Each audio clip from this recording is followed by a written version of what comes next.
शिशु तज्ञ. तर आज आपण जाणून घेऊया स्वाईन फ्लू H1N1 H3N2.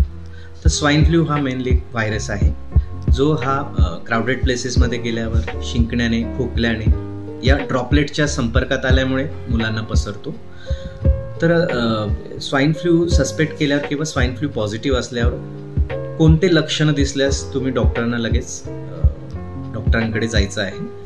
तर बाळाचं खाणं पिणं खूप प्रमाणात कमी झाल्यामुळे काहीच खात नाही. बऱ्याचदा पालक सांगतात की बाळ खात नाही आहे, पाणीसुद्धा पित नाही, पचवत नाही. अशा वेळेस तुम्हाला डॉक्टरांकडे जाणं गरजेचं आहे. बाळ खूप झोपेत आहे, सुस्त वाटतंय, अशा वेळेस तुम्ही नक्कीच डॉक्टरांना संपर्क साधा.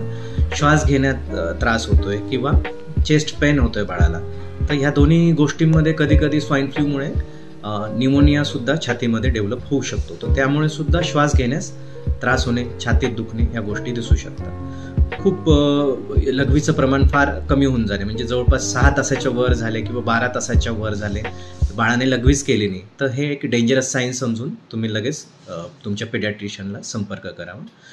आणि कधी खूप रेअर इन्स्टन्सेसमध्ये, खूप दुर्मिळ केसेसमध्ये स्वाईन फ्लू एन्केफेलायटिस म्हणजे मेंदूला सुद्धा सूज या स्वाईन फ्लूमुळे येऊ शकते. तर अशा वेळेस लगेच तुम्ही इमर्जन्सी डिपार्टमेंट गाठायचं आहे. बिलकुल घरी थांबणं धोकादायक आहे. धन्यवाद.